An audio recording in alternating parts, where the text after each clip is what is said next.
Friends வாங்க, இன்றைக்கி உங்களுக்காக நான் என்ன பண்ண போகிறேன் அப்படின்னு தானே யோசிக்கிறீங்க. இன்றைக்கி ஒரு நல்ல அருமையான காரக்குழம்புங்க. காரக்குழம்புனாலே சும்மா நாக்கில் எச்சி ஊறும்ல, எல்லாருக்கும் அப்படி தாங்க இருக்கும், எனக்கும் அப்படி தான். காரக்குழம்புனாலே அப்படியே எச்சி ஊறுங்க நாக்கில். சாப்பிட சாப்பிட அப்படியே எவ்வளோ சூப்பராக இருக்கும்லங்க. அது நாள் வச்சு மறுநாள் அந்த குழம்ப சாப்பிடணுங்கிறது டேஸ்ட்டே வேறு லெவலுங்க.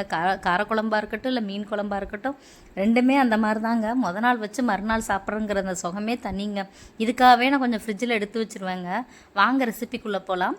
கடாய் வச்சுக்கோங்க, எண்ணெய் ஊற்றிட்டு நாங்கள் கொஞ்சம் வெந்தயம், கருவேப்பிலை, பூண்டு போட்டு தாளிச்சிருக்கேங்க. அப்புறம் மிளகாய் வத்தல், அப்புறம் சுண்டை வத்தலுங்க போட்டு நல்லா எண்ணெயில் வதக்கிடுங்க.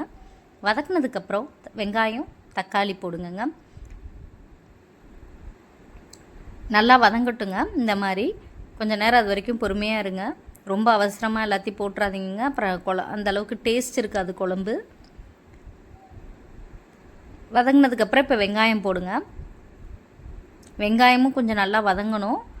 ரொம்ப அப்படியே வதக்கிற வேணாம், ஓரளவு நல்லா வதங்கினா போதும். இந்த ஸ்டேஜில் நான் ஒரு டிப்ஸ் சொல்ல போகிறேங்க. இதை ஃபாலோ பண்ணி செஞ்சு பாருங்கள், குழம்பு சூப்பராக இருக்கும். வேறு ஒன்றும் இல்லைங்க, மல்லித்தூளுங்க. இந்த மல்லித்தூளை நீங்கள் பின்னாடி போடாமல் நீங்கள் வெங்காயம் வதக்கிறப்பே போட்டு இந்த குழம்பு செஞ்சு பாருங்களேன். அதோட டேஸ்ட்டு இன்னும் சூப்பராக இருக்கும். கொஞ்ச நேரம் நல்லா அந்த பச்சை வாடை போகிற வரைக்கும் வதக்குங்க. இந்த ஸ்டேஜில் தக்காளி ஆட் பண்ணிக்கோங்க. தக்காளியும் அதே மாதிரி தாங்க, நல்லா மசிய வதக்கிடுங்க. இப்போ நான் உப்பு போட்டுக்கிறேங்க. உப்பு போட்டு கொஞ்சம் நேரம் நல்லா வதக்குனிங்கன்னா இந்த பதத்துக்கு வந்ததுக்கப்புறம் கொஞ்சம் மஞ்சத்தூள், அப்புறம் மிளகாத்தூளுங்க.